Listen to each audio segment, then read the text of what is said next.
আসসালামু আলাইকুম প্রিয় শিক্ষার্থীবৃন্দ, আজ তোমাদের সামনে লিমিটের একটা প্রশ্ন নিয়ে উপস্থিত হলাম। প্রশ্নটা খুবই গুরুত্বপূর্ণ।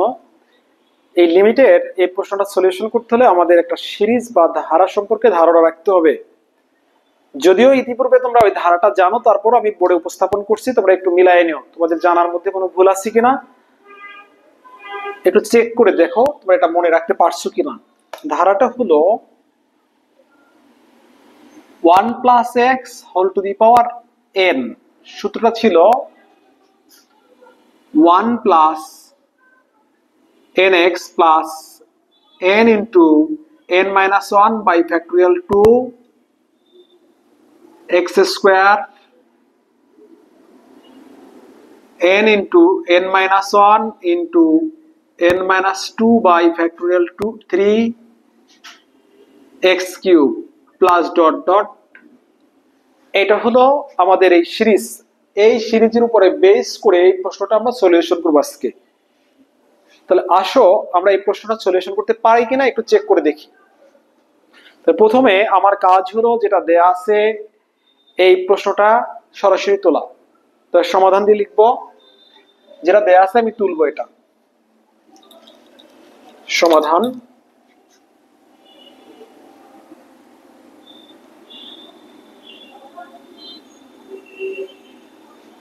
সমাধান দিয়ে যে প্রশ্নটা দেয়া আছে আমি প্রশ্নটা তুললাম। Limit x tends to 0 1 plus x whole to the power 1 by x। এই যেটা দেয়া আছে এটাকে আমরা এখন ভাঙবো। কিভাবে ভাঙবো খেয়াল করো। লিমিট x tends to 0, এখন সূত্রটা হলো 1 plus nx। n বলতে এখানে আমার হলো 1 by x। 1 plus nx, n বলতে হলো 1 by x, আর x বলতে তো x নিজেই, plus n into n minus 1 by factorial 2 x square plus n into n minus 1 n minus 2 by factorial 3 x cube plus dot dot।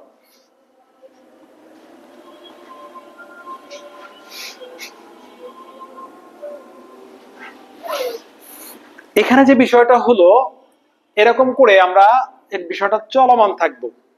তা লিখে নিলাম। এবার খেয়াল করিও আমার হাতে কি থাকে। লিমিট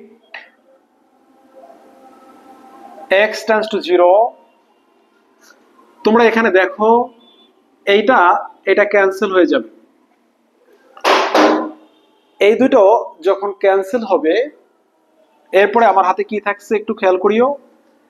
এখানে আমার হাতে থাকলো হলো এই 1 plus 1, এটাকে আমরা 2 লিখতে পারি, অথবা 2 না লিখলেও পারি, কারণ এইটাকে 2 লিখলে আমার সিরিজ মিলাতে খুব ঝামেলা হয়ে যাবে।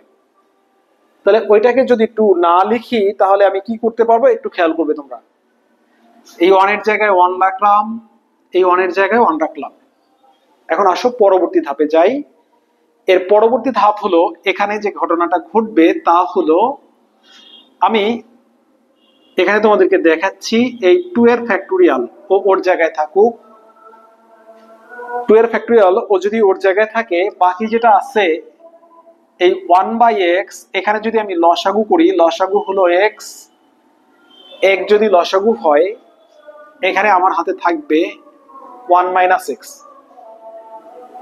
পরবর্তীটায় এখানে দেখো এই x স্কয়ার। এর পরবর্তীতে আমি এখানে যদি ক্যালকুলেশন করি এই 1 by x এই চুপচাপ থাকলো। এই দুটোকে যদি লসাগু করি, এই প্রথমটাকে লসাগু করলাম, এটা হলো 1 minus x।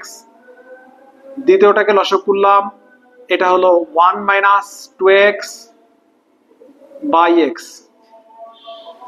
এখানে হলো x কিউব বাই 3 এর ফ্যাক্টোরিয়াল প্লাস ডট ডট, এটা চলমান থাকবে। এখন তোমরা খেয়াল করবে এখানে যে বিষয়টা তা হলো এই এক্স এক্স গুণ করে এক্স স্কোয়ার, এই এক্স স্কোয়ার সাথে কাটা যাবে, এক্স এক্স এক্স তিনটা এক্স গুণ করলে হরে হবে এক্স কিউব, এখানে এক্স কিউব কাটা যাবে। তাহলে এরকম করে আমি সামনের দিকে যতটাই অগ্রসর হব প্রতিটা ক্ষেত্রেই এরকম হরের অংশটা কাটা যাচ্ছে, বাকি পদগুলি ধারাবাহিকভাবে থেকে যাবে। তাহলে আসো আমি লিখে নেই, লিমিট x টেন্ডস টু 0, আমার হাতে যা থাকছে তাই আমি লিখছি পর্যায়ক্রমে, তোমরা একটু খেয়াল করবে। 1 প্লাস 1, এখানে থাকছে আমার হাতে 1 মাইনাস এক্স বাই 2 এর ফ্যাক্টরিয়াল। কেন? এই এক্স এক যখন গুণ করব হলো এক্স স্কোয়ার, এবং এখানে যদি এক্স স্কোয়ার হয় এই এক্স স্কোয়ারের সাথে কাটা যাবে।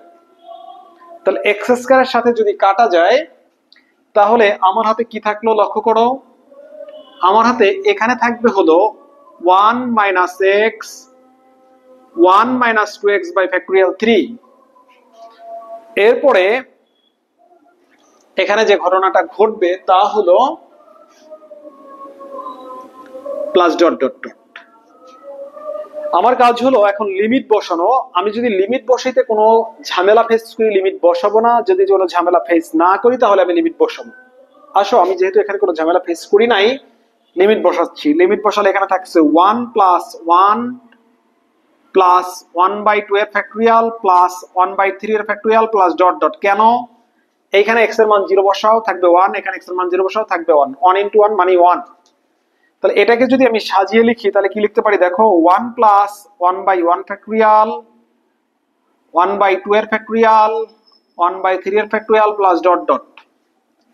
এখন তোমাদের আমি একটা সিরিজ দেখাচ্ছি, সিরিজটার দিকে একটু খেয়াল করো তাহলে আশা করি এই ম্যাথটা খুব সহজে তোমরা বুঝে যাবে। সিরিজটা হলো e to the power x এর একটা সিরিজ দেখো, এটা হলো 1 প্লাস x বাই 1 এর ফ্যাক্টরিয়াল x স্কয়ার বাই 2 এর factorial plus x cube by 3 এর ফ্যাক্টরিয়াল প্লাস ডট ডট। তাহলে আমি যদি এই 1 এর পাওয়ার 2 দেই এটার পাওয়ার 3 দেই তাহলে কি 1 এর কোনো চেঞ্জ হয় না? হয় না।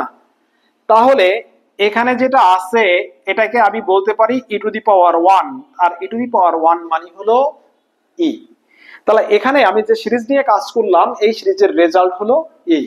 এটাই হলো আমাদের কাঙ্ক্ষিত আনসার। আশা করি তোমরা বুঝতে পেরেছো।